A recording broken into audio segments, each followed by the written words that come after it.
गुटखाबंदीच्या मागणीसाठी धाराशिवमध्ये ठिय्या आंदोलन, प्रशासनाला दिला कडक इशारा। बाहेरून येणाऱ्या गुटख्यावर तात्काळ बंदी घाला अन्यथा उग्र आंदोलनाचा इशारा। धाराशिव प्रतिनिधी सारिका चुंगे।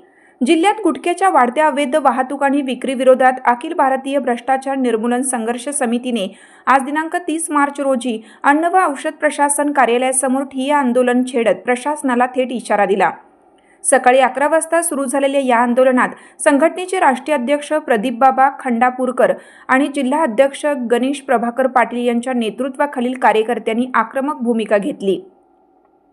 तुळजापूर तालुक्यासह संपूर्ण धाराशिव जिल्ह्यात बाहेर राज्यातून मोठ्या प्रमाणात गुटखा आणला जात असल्याचा गंभीर आरोप यावेळी करण्यात आला।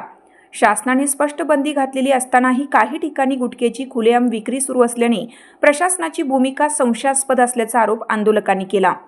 विशेषतः युवकांमध्ये वाढत चाललेले व्यसन हे समाजासाठी धोकादायक ठरत असल्याचे संघटनेने अधोरेखित केलं। गुटख्यामुळे कर्करोगासारख्या जीवघेण्या आजारांचे प्रमाण वाढत असूनही प्रशासनाकडून ठोस कारवाई होत नसल्याबद्दल संताप व्यक्त करण्यात आला। गुटखाबंदी फक्त कागदावरच आहे का असा थेट सवालही यावेळी उपस्थित करण्यात आला।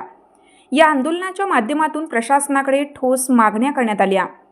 बाहेरून येणारा गुटखा पूर्णपणे रोखण्यात यावा, संबंधितांवर तात्काळ गुन्हे दाखल करण्यात यावेत आणि गुटखा विक्रेत्यांवर कठोर कारवाई करण्यात यावी अशी प्रमुख मागणी करण्यात आली। यासोबतच अन्न व औषध प्रशासनाच्या कार्यपद्धतीवरही प्रश्नचिन्ह उपस्थित करत यंत्रणा निष्क्रिय असल्याचा आरोप करण्यात आला। दरम्यान आंदोलनाच्या पार्श्वभूमीवर अन्न व औषध प्रशासनाकडून लेखी आश्वासन देण्यात आलं।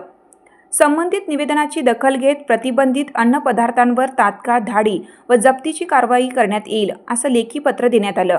या पत्रावर अधिकारी प.द. इंबडे यांची स्वाक्षरी असून कारवाईला प्राधान्य दिलं जाईल असं नमूद करण्यात आलं आहे।